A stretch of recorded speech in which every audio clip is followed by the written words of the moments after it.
નમસ્કાર વિદ્યાર્થી મિત્રો, કેમ છો? ધોરણ 12 સાયન્સની શરૂઆતમાં આપણે આજે વાત કરીશું તમારા 11 સાયન્સના ખૂબ સરસ મજાના રસાયણ વિજ્ઞાન સાથેના સફરની.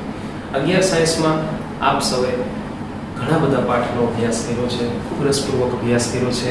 આવા જ સરસ મજાના પાઠ આપણે હવે ધોરણ 12 સાયન્સમાં પણ રસાયણ વિજ્ઞાનની અંદર ભણવાના થાય છે. આપણા રસાયણ વિજ્ઞાનના 11મા ધોરણમાં દ્રવ્ય અવસ્થા કરીને એક આપણે પાઠ ભણ્યા. પદાર્થની કુલ 3 મુખ્ય દ્રવ્ય અવસ્થાઓ છે આપણે ભણ્યા. ભૌતિક રીતે પદાર્થ જે ઘન, પ્રવાહી અને વાયુ અવસ્થા ધરાવે, જે પૈકી પ્રવાહી અને વાયુ અવસ્થાની ચર્ચા આપણે 11મા ધોરણમાં કરી ચૂક્યા છીએ. અત્યારે ધોરણ 12 ની અંદર આપણો પાઠ છે ઘન અવસ્થાઓ. તો સૌપ્રથમ ઘન, પ્રવાહી અને વાયુની અંદર જે મુખ્ય તફાવત આપણને જોવા મળે છે એની વાત કરીએ. ઘન પદાર્થ એ પ્રવાહી અને વાયુ કરતા કઈક રીતે અલગ પડે છે. ઘન પદાર્થ માટે હું લખીશ કે દ્રવ નથી, જ્યારે પ્રવાહી અને વાયુ દ્રવ છે. આ દ્રવ માટે ફ્લુઇડ શબ્દ ઇંગ્લિશમાં વપરાય, ખાસ મહત્વનું છે. દ્રવ્ય અને દ્રવ જુદી વસ્તુ છે. જગ્યા રોકતી દરેક વસ્તુને આપણે દ્રવ્ય કહીએ. આ દ્રવ છે. વહનશીલતા સાથે સંકળાયેલો મુદ્દો. જે પદાર્થનું વહન થઈ શકે,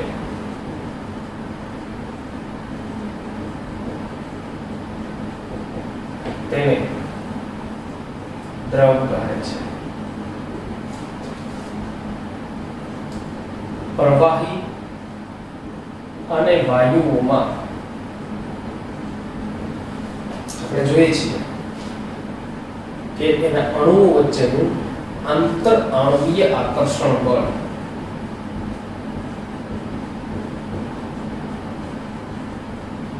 ખૂબ જ ઓછું છે. માટે તેઓ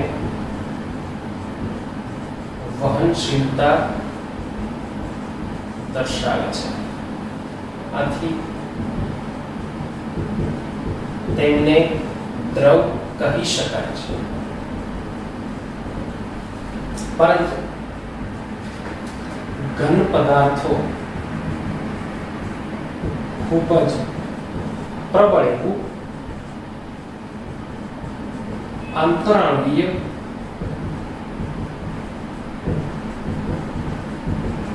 આકર્ષણ બળ ધરાવતા હોય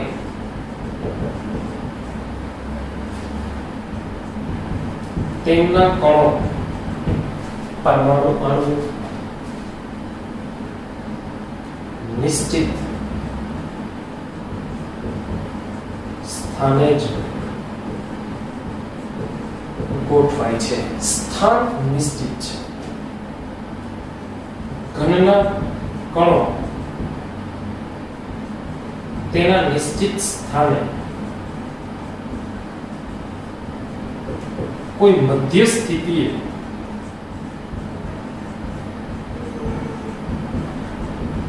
આંદોલનો કરે છે.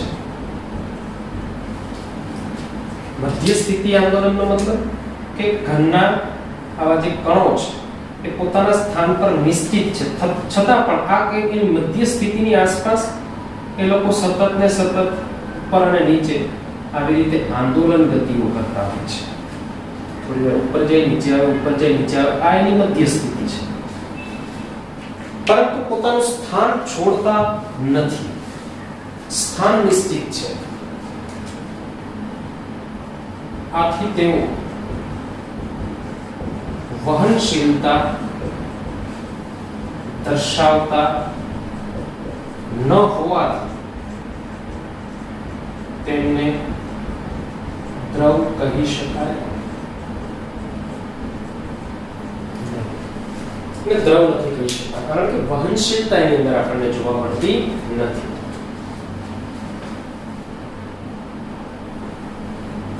ઘન પદાર્થોની આગળ આપણે વાત કરીએ, આ પાઠ છે એનો હેતુ શું છે? ઘન પદાર્થોની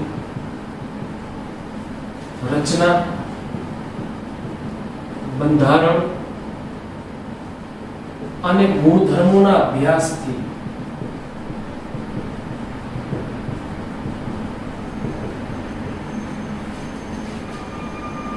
તેના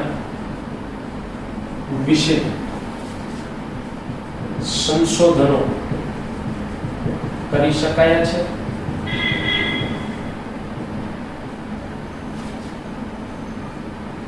તે પરથી કાર્બન નેનોટ્યુબ્સ જેવા ઘન વિકસાવી શકાયા છે, જે સ્ટીલ કરતા મજબૂત,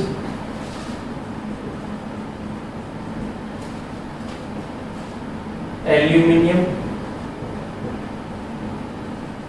કરતા વજનમાં એવા હલકા અને કોપર કરતા વધુ વાહકતા દર્શાવે છે.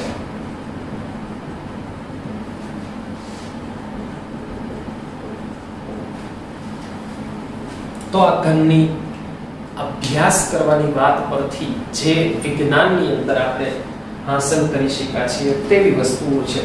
કાર્બન નેનોટ્યુબ્સ જે સ્ટીલ કરતા મજબૂત, એલ્યુમિનિયમ કરતા હલકા અને કોપર કરતા વધુ વાહકતા ધરાવતા પદાર્થો છે. સિવાય પણ ઘણું બધું વિકસાવી શક્યા છીએ આપણે, જેમ કે અતિ સુવાહકો, પેકિંગ માટેના જૈવ વિઘટનીય પોલિમર,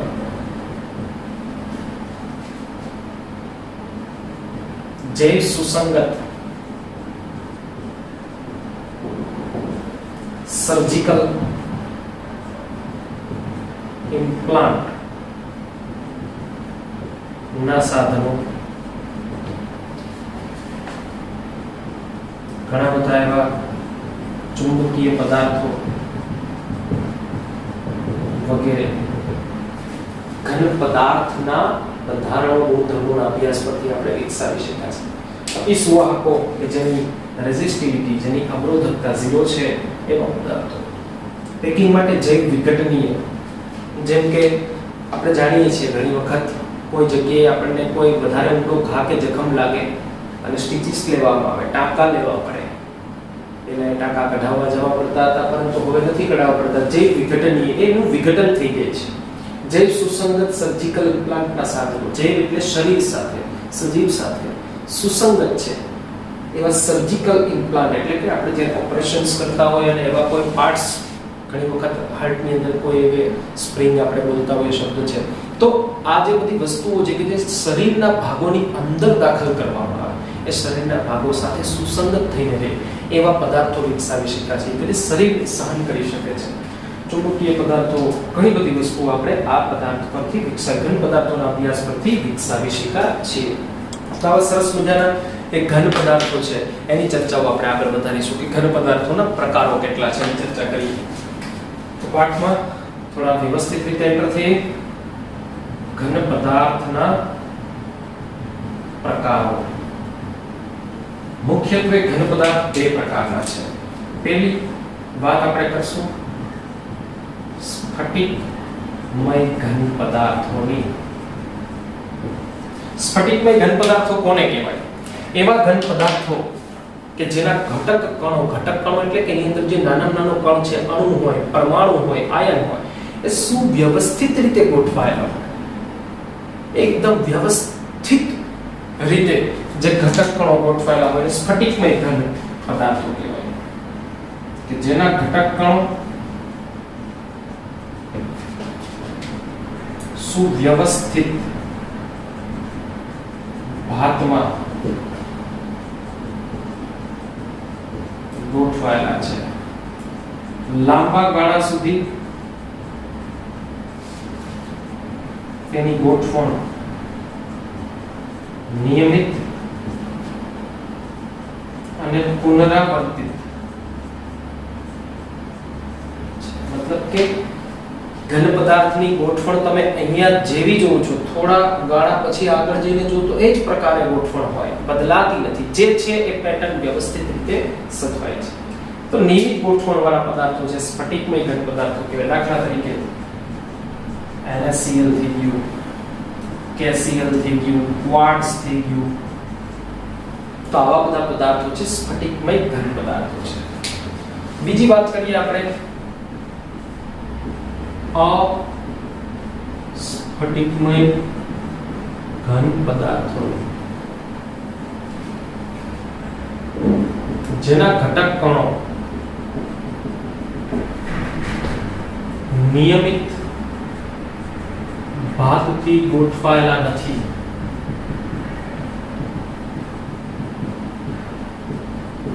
તેને અસ્ફટિકમય ઘન પદાર્થો કહેવાય છે. આ બાબતોને વધારે ડિટેલમાં આપણે સમજવા માટે એની વચ્ચેનો તફાવત જોવાનો છે. એની પહેલા કેટલાક એક્ઝામ્પલ્સ આપણે અહીંયા લઈએ, જેમ કે કાચ થઈ ગયું, રબર થઈ ગયું, મોટા ભાગના પોલિમર પદાર્થો થઈ ગયા. આ બધા અસ્ફટિકમય પદાર્થો છે. બંને વચ્ચેનો તફાવત, સ્ફટિકમય ઘન અને અસ્ફટિકમય ઘન. પહેલી વાત કરશું આપણે ભૌમિતિક આકાર. ઘનમાં ભૌમિતિક આકાર શું છે? જ્યારે કોઈ ઘનના ઘટક કણો આવી રીતે ગોઠવાયેલા હોય ત્યારે એમના જે મધ્ય બિંદુઓ છે, કેન્દ્રો છે, એને જોડવાથી જે ભાત રચાય એને ઘનનો ભૌમિતિક આકાર કહી શકાય. સ્ફટિકમય ઘનમાં એકધારી સુવ્યવસ્થિત ગોઠવણ હોય, ચોક્કસ અને સ્પષ્ટ અને નિયમિત, ચોક્કસ અને નિયમિત ભૌમિતિક આકાર આપણને જોવા મળે. અહીંયા ચોક્કસ આકાર હોતો નથી. બીજું, ગલન બિંદુ. ઘનના ગલન બિંદુ સ્પષ્ટ અને ચોક્કસ, અસ્પષ્ટ તેઓ તાપમાનના ગાળામાં પીગળે છે. આવું શા માટે થાય છે? તો થોડું દેશી જેવું એક્ઝામ્પલ માટે લઈએ. સપોઝ કે કોઈ સ્ફટિકમય ઘન છે, એની અંદર ઘટક કણોની ગોઠવણ પણ સુવ્યવસ્થિત હશે. જ્યારે અસ્ફટિકમય ઘન છે, ગોઠવણ પણ અસ્તવ્યસ્ત હશે. સ્ફટિકમય ઘન શું કામ સ્ફટિકમય છે? કારણ કે એના ઘટક કણો વચ્ચેનું આકર્ષણ જે છે એ સ્પષ્ટ હશે. આ જે બંધ હશે એની મજબૂતાઈ એક સરખી હશે. જ્યારે સ્ફટિકમય ઘનમાં ક્યાંક કોઈ બંધ મજબૂત છે, ક્યાંક કોઈ બંધ નબળો છે. મજબૂત છે તો એ બંધ ટૂંકો છે, નબળો છે તો એ બંધ લાંબો છે. હવે ગલન બિંદુ શું છે? જ્યારે પદાર્થ ઘનમાંથી પ્રવાહીમાં ફેરવાય એ તાપમાન એટલે તેનું ગલન બિંદુ થયું. સાદી ભાષામાં તો કોઈ પદાર્થને તમે ગરમ કરો છો ત્યારે શું થાય? એની વચ્ચેનો બંધ છે એ તૂટે છે કોઈ એક ચોક્કસ તાપમાને. અહીંયા ઘન સ્ફટિકમય હોય તો દરેક પરમાણુ વચ્ચે બંધની મજબૂતાઈ પણ એક સરખી હશે. તો દરેક બંધ કોઈ એક ચોક્કસ તાપમાને પહોંચશે ત્યારે તૂટશે, એકી સાથે તૂટશે અને એકી સાથે આખો સ્ફટિકમય ઘન એના કણો છે દૂર જાય, પ્રવાહીમાં ફેરવાય. ઘન અને પ્રવાહીમાં ફરક શું છે? ઘનના કણો એકબીજાથી નજીક જકળાય અને ચોક્કસ સ્થાને બેઠા હોય. પ્રવાહીના પરમાણુ થોડા દૂર હોય, આકર્ષણ થોડું ઓછું થાય એટલે આમથી તે હરી ફરી શકે. આકર્ષણ તૂટે, એક જ સરખી મજબૂતાઈ હોય તો એક જ કોઈ યોગ્ય તાપમાને બધા વચ્ચેનું આકર્ષણ તૂટશે. એનું ગલન બિંદુ સ્પષ્ટ અને ચોક્કસ હશે. જ્યારે અસ્ફટિકમય ઘનમાં કોઈ મજબૂત બંધ હશે, કોઈ નબળો બંધ હશે. નબળા બંધ થોડા નીચા તાપમાને તૂટશે, મજબૂત બંધ થોડા ઊંચા તાપમાને તૂટશે. માટે એ તાપમાનના ગાળામાં ધીમે ધીમે કોઈ એક શરૂઆતમાં નીચા તાપમાનથી સ્ટાર્ટ કરીને કોઈ ઊંચા તાપમાન સુધી ધીમે ધીમે બધા બંધ તૂટશે અને પદાર્થ ધીમે ધીમે પીગળશે એવું આપણે કહી શકીએ. ગલનબિંદુ જેવો જ શબ્દ છે, ગલન ઉષ્મા.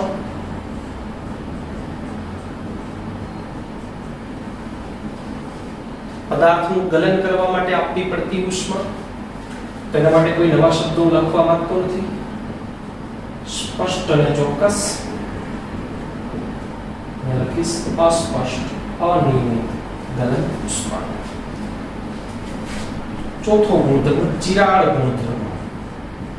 ચિરાળ ગુણધર્મ એટલે શું? કોઈ પદાર્થ એને ચપ્પા વડે તમે કાપી નાખો ત્યારે કોઈ પદાર્થને તમે ચપ્પા જેવી ધારદાર વસ્તુ વડે કાપી નાખો ત્યારે નવી જે સપાટી આવે એની ચર્ચા. ચિરાળ ગુણધર્મ એટલે કાપો ત્યારે અંદરથી શું નીકળે છે?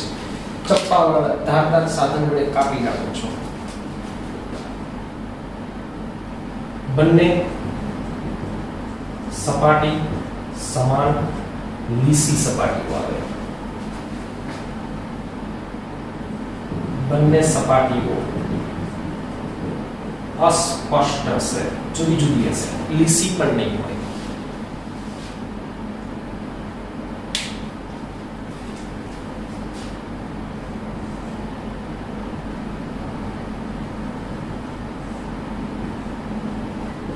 દિશાકીય ગુણ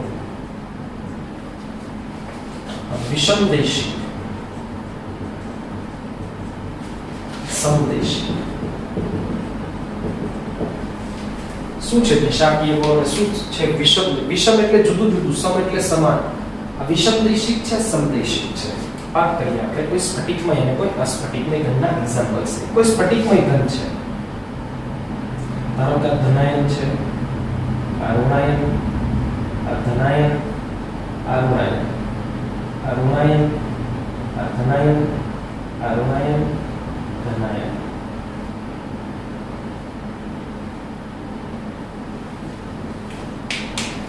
અહીંયાથી પ્રકાશનું સપોઝ કે કિરણ અહીંયાથી આપણે પસાર કરીએ છીએ અને પ્રકાશનું કિરણ આપણે અહીંયાથી પસાર કરીએ છીએ. જુદી જુદી દિશામાં અમે બે પ્રકાશના જુદા જુદા કિરણો પસાર કર્યા. એ બેની સ્થિતિ જોઈએ. જે સીધું કિરણ પસાર થયું છે એની એક સાઈડ પ્લસ માઈનસ, બીજી વખત માઈનસ પ્લસ, એક વખત પ્લસ માઈનસ. તો બંનેની સાઈડ કંઈક વાતાવરણ આવું છે. પરંતુ ત્રાંસા કિરણમાં તમે જો તો એક સાઈડ બધે જ ધનાયન છે, બીજી સાઈડ બધે જ ઋણાયન છે. મતલબ કે જ્યારે તમે કોઈ પ્રકાશને લગતા વક્રીભવન જેવા ગુણધર્મની ચર્ચા કરતા હોય, કોઈ યાંત્રિક સામર્થ્યની વાત કરતા હોય, કોઈ વીજવાહકતાની વાત કરતા હોય, તો અલગ અલગ દિશામાં તેને અલગ અલગ વાતાવરણ જોવાનું થાય. સ્વાભાવિક છે બંને દિશામાં આ ગુણધર્મોના મૂલ્યો પણ જુદા જુદા હશે. કયા કયા ગુણધર્મો અહીં આપણે માપીએ છીએ? વક્રીભવનાંક થઈ ગયું, યાંત્રિક સામર્થ્ય થઈ ગયું, વીજવાહકતા,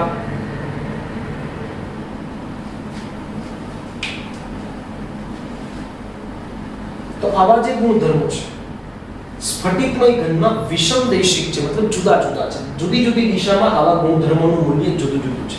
જ્યારે અસ્ફટિકમય ઘનમાં અસ્પષ્ટ ગોઠવણ છે. તમે સીધું તીર નાખો, આડાઅવળું વાતાવરણ છે. તમે ત્રાંસુ તીર નાખશો, આડાઅવળું વાતાવરણ છે. દરેક જગ્યાએ એક સરખી અનિયમિતતા આવે છે. મતલબ કે ગુણધર્મોને દરેક રસ્તે કાંટાવાળો જ રસ્તો છે. ગુણધર્મો દરેક દિશામાં સમાન છે એવું આપણે કહી શકાય છે.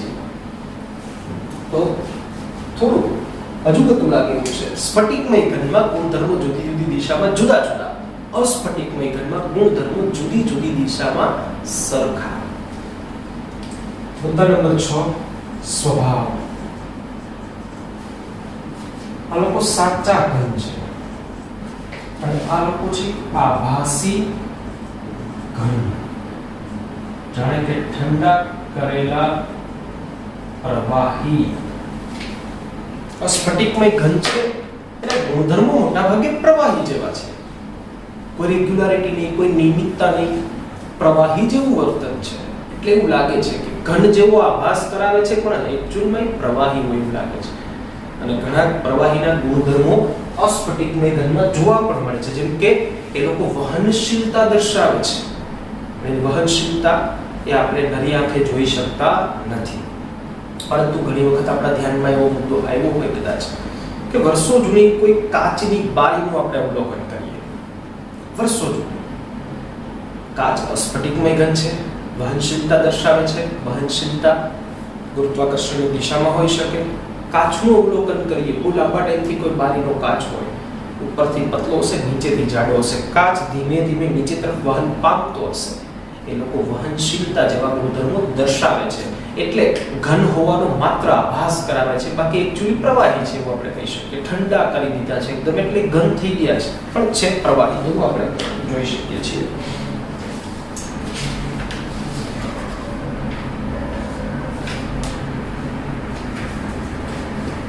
અને છેલ્લો મુદ્દો ઘટક કણોની ગોઠવણનો ક્રમ. લાંબા ગાળા સુધી આપણને શું જોવા મળે છે? નિયમિતતા.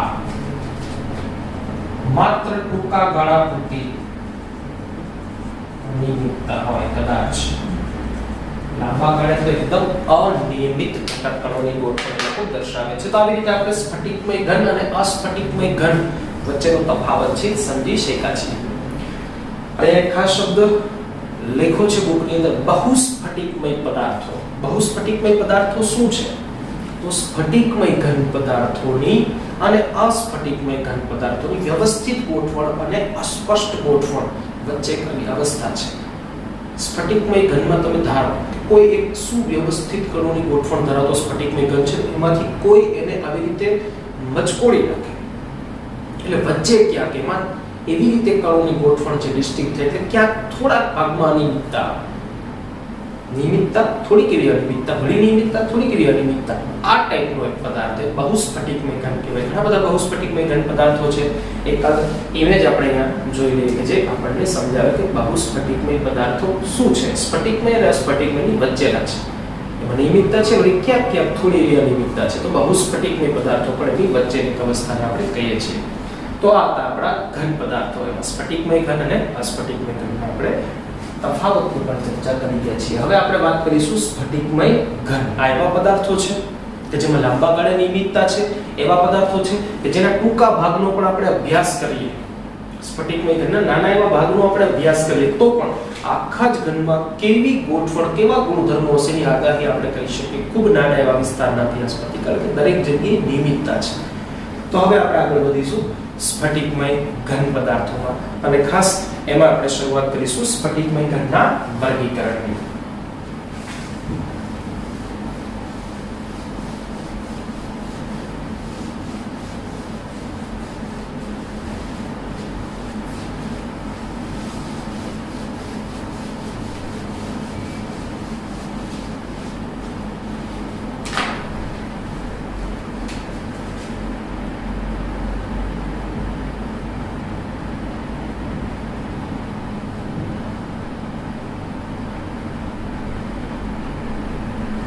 વર્ગીકરણ કોના આધારે કર્યું છે આપણે?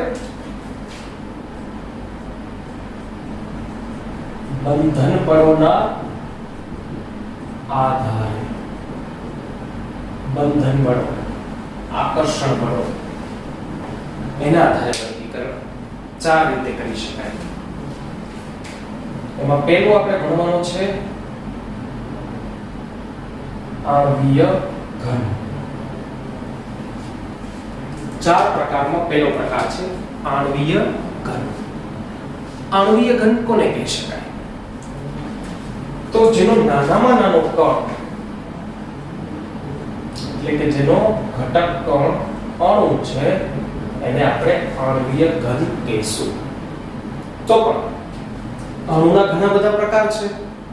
કોઈ અણુ જે છે એ ધ્રુવીય હશે, કોઈ અણુ અધ્રુવીય હશે, અને કોઈ અણુ હાઇડ્રોજન બંધિત હશે. કારણ કે બંધન બળોના આધારે વર્ગીકરણ કરીએ તો ધ્રુવીય અને અધ્રુવીય અણુમાં જુદા જુદા બંધન બળો છે.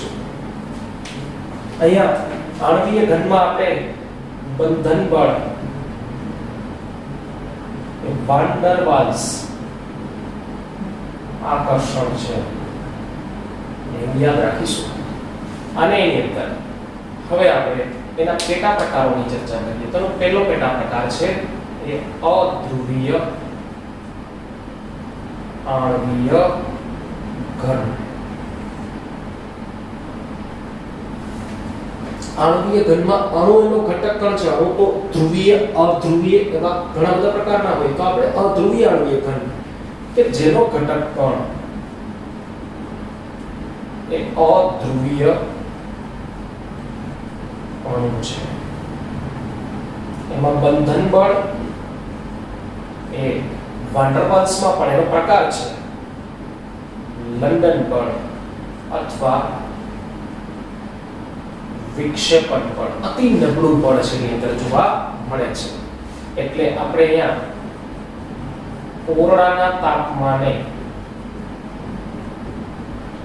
તેને પ્રવાહી કે વાયુ સ્થિતિમાં જોઈશું, કારણ કે વિક્ષેપણ બળ નોર્મલ કન્ડિશનમાં પદાર્થને ઘન સ્થિતિ આપી શકતું નથી. ખૂબ નબળું બળ છે. એટલે મુખ્યત્વે પ્રવાહી કે વાયુ હોય, પણ એને અતિશય ઠંડુ કરવામાં આવે ત્યારે એ ઘન સ્થિતિમાં આપણને જોવા મળી શકે છે. ઉદાહરણ છે તો હાઇડ્રોજન, ક્લોરીન જેવા અધ્રુવીય વાયુઓના અણુઓ, આર્ગોન, હિલિયમ જેવા નિષ્ક્રિય વાયુઓ એ આ પ્રકારના ઘનના ઉદાહરણ છે. નોર્મલી આપણને વાયુ જોવા મળે, પરંતુ ખૂબ નીચા તાપમાને ઘન સ્થિતિમાં હોય ત્યારે અધ્રુવીય આણ્વીય ઘન એનો પ્રકાર થાય. સ્વભાવ એકદમ મૃદુ ઘન, પોચા ઘન હશે. આગળ વાત કરીએ એનાથી આપણે વીજવાહકતા. તો કે વિદ્યુતના અવાહક હશે. પ્રકાર નંબર 2 ધ્રુવીય આણ્વીય ઘન, જેનો ઘટક કણ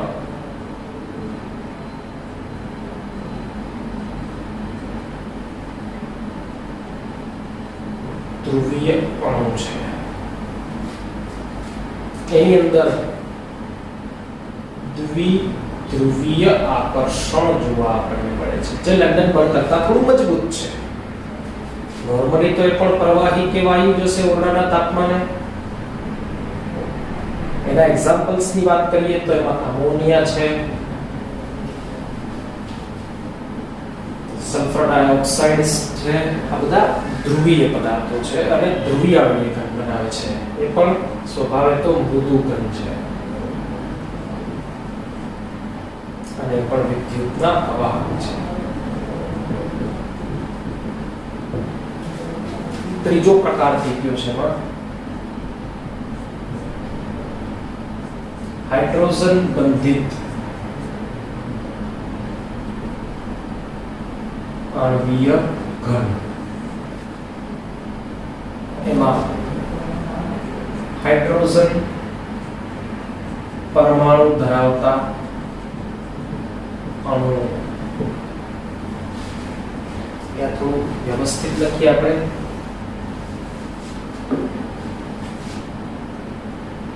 હાઇડ્રોજન ઉપરાંત ઓક્સિજન, ફ્લોરીન, નાઇટ્રોજન વગેરે પરમાણુ ધરાવતા અણુ. તેની અંદર હાઇડ્રોજન બંધ હાજર હોય છે. એ લોકો ઓરડાના તાપમાને બાષ્પશીલ પ્રવાહી કે મૃદુ ઘન હોય છે. ના એક્ઝામ્પલ્સમાં આપણે લખીશું પાણી, એ પણ સ્વભાવે મૃદુ ઘન છે. સોરી, પાણી નહીં, અહીંયા આપણે લખીશું બરફ. અને એ પણ વિદ્યુતના અવાહક પદાર્થો છે.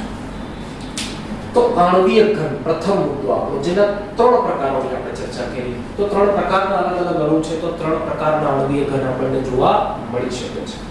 મુદ્દા નંબર 2 આયનીય ઘન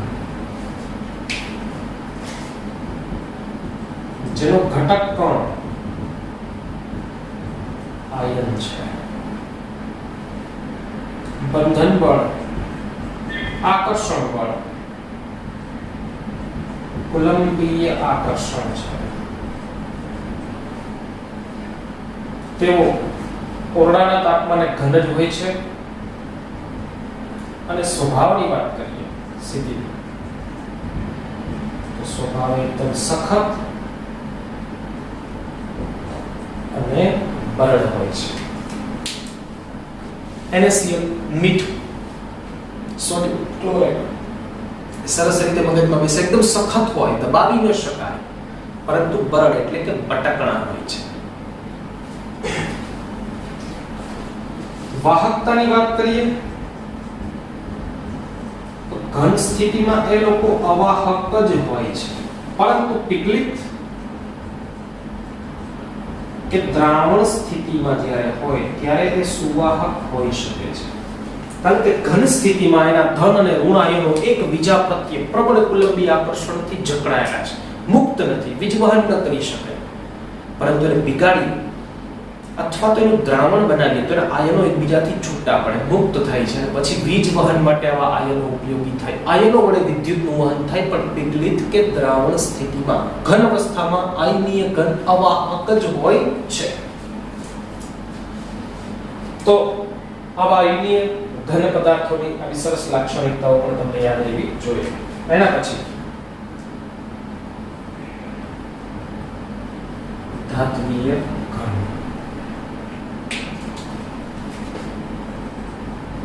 ઘટક કણ, ધાતુ પરમાણુ, બંધન બળ, ધાત્વીય બંધ. ધાત્વીય બંધ વિશે આપ સૌ 11મા ધોરણમાં ખૂબ સારી રીતે ભણી ગયા કે મોટા કદના ધાતુ પરમાણુ તેના સંયોજકતા ઇલેક્ટ્રોનને પ્રબળતાથી આકર્ષી રાખી શકતા નથી. સંયોજકતા ઇલેક્ટ્રોન કેન્દ્રની પકડમાંથી છટકી જાય, બચેલો ભાગ જે ધનભારિત છે એને કર્નેલ કહેવાય. અને આવા કર્નેલ્સ જે છે એ ઇલેક્ટ્રોનના દરિયાની વચ્ચે તરતા હોય, પરંતુ આ વિસ્થાનીકૃત ઇલેક્ટ્રોન જે સતત પોતાનું સ્થાન બદલાવી શકે, આવા ઇલેક્ટ્રોન્સ આ કર્નેલને એકબીજાની નજીક જકડી રાખે છે, તરે છે પણ જકડાયેલા છે મજબૂતાઈથી. આ બંધ એટલે ધાત્વીય બંધ. તો હવે ઇલેક્ટ્રોનના સમુદ્રમાં તરતા ધનભારિત ધાતુના કર્નેલ જેમાં ધાત્વીય બંધ છે એનું સ્વભાવ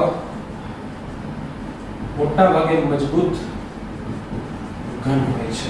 ક્યારેક પ્રવાહી મર્ક્યુરી જેવા, ગેલિયમ જેવા થોડા મૃદુ ઘન પણ હોઈ શકે છે.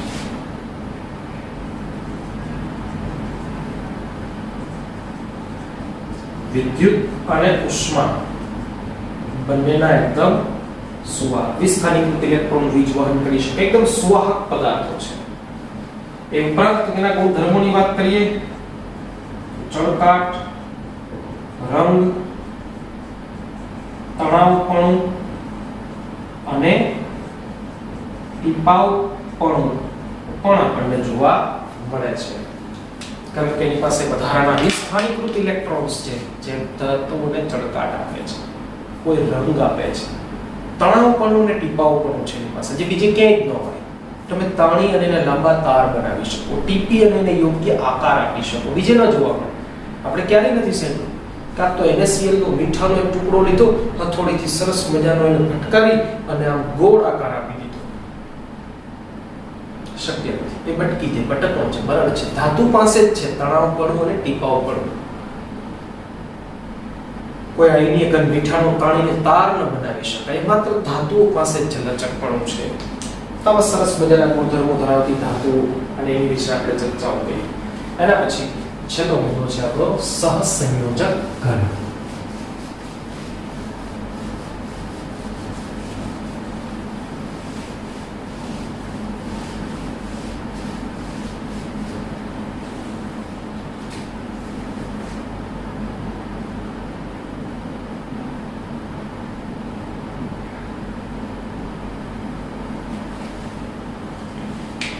આવા સરસ મજાના સહસંયોજક ઘન પદાર્થોની વાત આપણે કરીએ.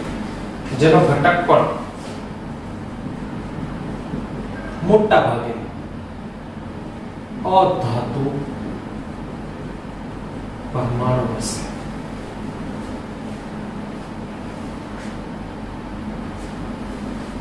આકર્ષણ અથવા તો બંધન બળ છે એ અહીંયા સંયોજક બંધ હશે. હાઇડ્રોજનનો પણ સહસંયોજક બંધ તો હોય જ છે ને? હા, હોય છે. હાઇડ્રોજનનો એક પરમાણુ હાઇડ્રોજનના બીજા પરમાણુ સાથે સહસંયોજક બંધ બનાવે, પણ ઘન સ્થિતિની વાત કરું ત્યારે એનો એક અણુ એના બીજા અણુને જે આકર્ષણ બળ લગાડે એ આકર્ષણ બળ એને એકબીજાની નજીક લઈ આવે અને ઘનની રચના થાય. સહસંયોજક બંધ તો ખાલી પરમાણુને અણુમાં ફેરવે, અણુઓને નજીક લાવવાનું કામ સહસંયોજક બંધનું નથી. એટલે સહસંયોજક ઘન નથી. સહસંયોજક ઘન એને કહી શકાય કે જેમાં સહસંયોજક બંધ ઘન સ્થિતિ માટે જવાબદાર હોય, જે આપણને અહીંયા જોવા મળે છે. ઉદાહરણની વાત કરીએ તો હીરો, સિલિકોન કાર્બાઇડ, ક્વાર્ટઝ આ બધા સહસંયોજક ઘનના એક્ઝામ્પલ્સ છે. હીરાની રચના આપણે જોઈએ. હીરામાં એક કાર્બન પરમાણુ બીજા 4 કાર્બન પરમાણુઓ સાથે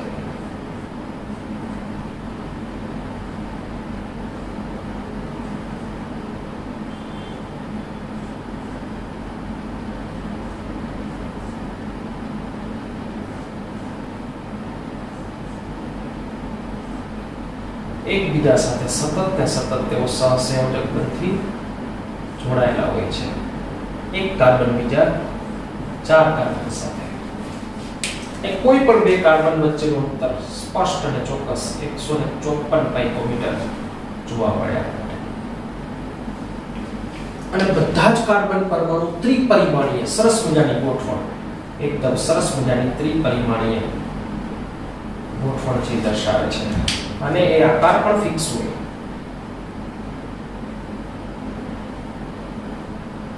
સમચતુષ્ફલકીય કોઈ પણ જગ્યાએ સમચતુષ્ફલક આકાર જોવા મળે છે, ફિક્સ છે. એટલા પ્રબળતાથી એકબીજા સાથે જકડાયેલા એકદમ સખત અને મજબૂત ઘન હોય, સહસંયોજક ઘન હોય છે. પરંતુ એની અંદર અપવાદ છે ગ્રેફાઇટ. આ છે હીરો. હીરો અને ગ્રેફાઇટમાં તફાવત શું છે? તો કે હીરોની અંદર સંકરણ છે sp3, જ્યારે ગ્રેફાઇટમાં સંકરણ છે sp2. હીરામાં એક s અને 3p કક્ષકો, કુલ 4 કક્ષકો બંધમાં ભાગ લે, વધારાની કોઈ વસ્તુ બચતી નથી. જ્યારે ગ્રેફાઇટમાં sp2 સંકરણ છે, એક p કક્ષક છે અને સંકરણમાં ભાગ લીધો નથી. sp2 સંકરણ હોય, આકાર પણ કેવો હોય? સમતલીય ત્રિકોણાકાર. આપણે ભણી ગયા છીએ sp3 તો ચતુષ્ફલકીય ત્રિપરિમાણીય આકાર છે, આ સમતલીય આકાર છે. એટલે શું થાય તો કે એક કાર્બન પરમાણુ બીજા 3 કાર્બન પરમાણુ સાથે એક જ સમતલમાં આવી રીતે જોડાય. એ વળી બીજા કાર્બન સાથે આવી રીતે જોડાય અને આવી સરસ મજાની હેક્સાગોન ટાઈપની રચના છે એ બનાવે છે. Like that. અને સ્તરીય રચના બનાવે. એક જ સ્તરમાં બધું આપણને જોવા મળે. વળી એક સ્તર પર આવા એક સ્તર ઉપર એવો બીજો સ્તર, પણ એનો ઉપર તો ન દોરી શકાય, આપણે થોડું નીચે દોરીએ.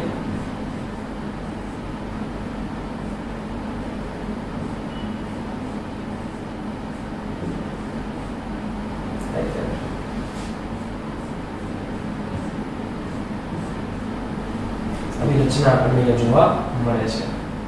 કોઈ પણ ગ્રેફાઇટની અંદર એક કાર્બન પરમાણુ બીજા 3 કાર્બન પરમાણુ સાથે, એક કાર્બન કોઈ પણ બીજા 3 કાર્બન પરમાણુ સાથે જોડાયેલો હોય તો ચોથા ઇલેક્ટ્રોનની વાત કરીએ. કાર્બન પાસે 4 ઇલેક્ટ્રોન છે. ચોથા દરેક કાર્બનનો એક ઇલેક્ટ્રોન ક્યાં ગોઠવાય? તો કે આ બે સ્તરની વચ્ચે ગોઠવાય, મુક્ત રીતે હોય. અને એ ઇલેક્ટ્રોન કોઈ પણ બે સ્તર વચ્ચેનું અંતર 340 પાઇકોમીટર જેટલું વધુ જાળવી રાખે છે. અહીંયા કોઈ પણ બે કાર્બન વચ્ચેનું અંતર 141.5 પાઇકોમીટર જેટલું હશે.